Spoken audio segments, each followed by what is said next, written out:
Hey everyone, we just got back from Kissimmee, Florida, where we just had our first Bass Pro Tour event. Everyone's familiar with Major League Fishing, and they know that we started the new Bass Pro Tour, and that was the inaugural event. And we started out really good. We finished the event 22nd. So we started out the event really strong.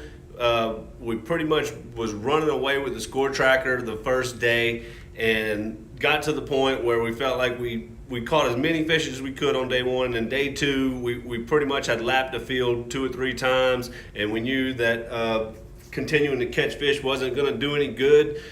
Once you familiarize yourself with the format, you'll learn that the first 2 days we compete, and the field gets cut to 20 out of each group. And then you go into Saturday, the weights are all zeroed. So going into day 2, we stopped catching fish because we felt like we had enough to advance. The weights got zeroed, and then we all went out and competed again on Saturday to try to make it to the top 10, to make it to the final day on Lake Garcia. So we finished out of the top 20 from each group. We finished 22nd once that got recombined. So it was a good start to the season for me. We cut a good check, and we got some good points, and now we're about to go to Lake Conroe. And I'm sitting here rigging tackle right now for Lake Conroe, but I wanted to explain real quick what I did. It was a real simple combination in Florida. I fish this way every time I go there. I didn't change my strategy really at all compared to what I would do with a 5-fish limit versus the way we fish with MLF now. Every fish counts. So I had an area, a little pond that I would run in, and I had a lot of buck bass, and every now and then you would catch a good one in it.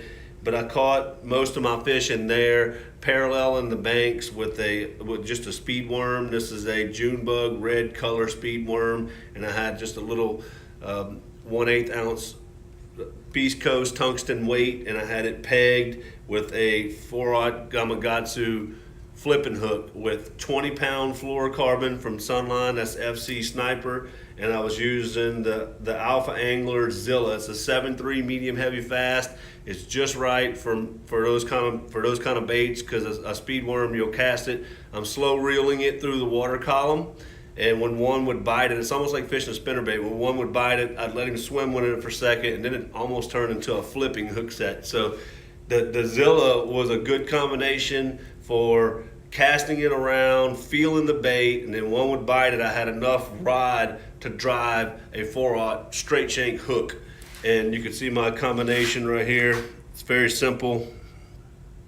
And this is a very popular bait to use in Florida. You don't go to Florida without this tied on. It's very versatile. You can cover a lot of water in it, and it gets a lot of bites, and you can still catch a big one. Every now and then, late in the day, this technique, they stopped biting the bait good, so they were just hitting it, and I missed a few opportunities.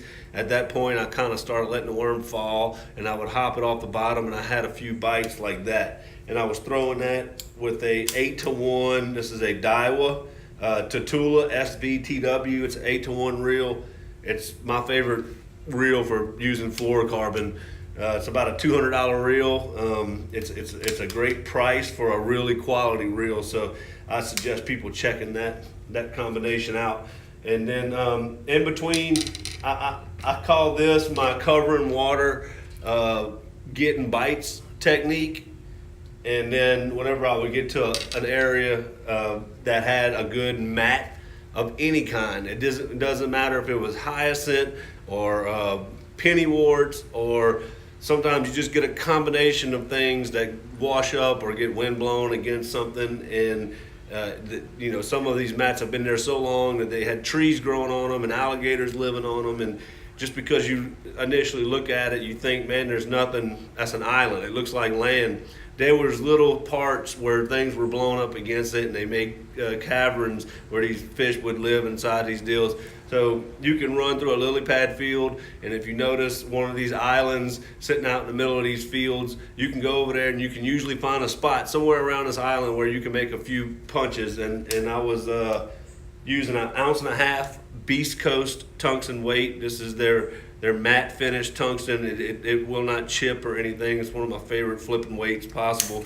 And I was using this new D-bomb. It's called a Zematoma, and You know, everyone's very familiar with this color. Well, they had a local tackle shop here in Gonzales, Louisiana named Z's Tackle, and he wanted this color and a D-bomb, so he spent the money and got this exclusive color from Missile. So the only place you can get this is from Z's Tackle. I couldn't even get it from Missile. I had to call Z's Tackle and order some to get more of them going into Conroe because I love this color so much. So if you're looking for this color, you got to call Z's Tackle to get it in Gonzales, Louisiana. But I was paired that up. You know, I didn't. Sometimes I'll put a punch skirt when I'm punching mats, and sometimes I'll just go with straight plastic. It just depends. I went with straight plastic because the conditions were really tough, and I felt like I can get more bites with just plastic. And I paired that with a 5/0 Hackattack hook, snell knot, to 60-pound Sunline FX2 braid, and this was on a mag hitter. That's a 711 mag hitter. It's a heavy action punch and rod from Alpha Angler. You can pretty much do anything you need to do. If I felt like if an alligator bit this thing when I was flipping those mats, I could have manhandled him if I wanted to. It's all the rod you need. And I like throwing my braid. This is a little bit cheaper reel from Daiwa that I really love. It's a Tatula CT100. This is about a $150 reel. I have a bunch of these, and this is what I keep all my braid spooled up on. It has a heavier spool in it.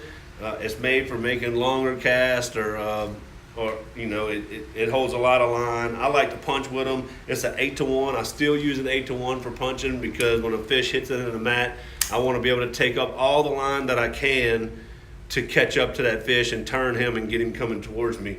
So that's my combination.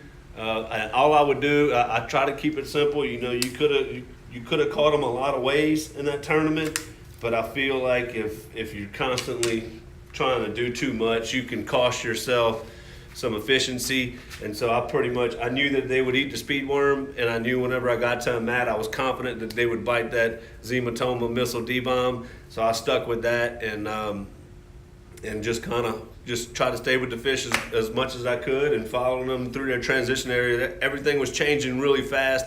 That water temperature started out in the low to mid 50s during that week of the tournament, and that Saturday was the first time I saw it touch 60 degrees, and by the end of that day, it got well up into the 60s. So those fish started scrambling, moving around. That's when it's best in Florida, when it's been cold for a long time and then all of a sudden it gets warm, and those fish will all hit the bank at one time, and they just really started moving around. So they showed up for some guys in some areas, and they left for some guys in some areas. So it was a very interesting tournament.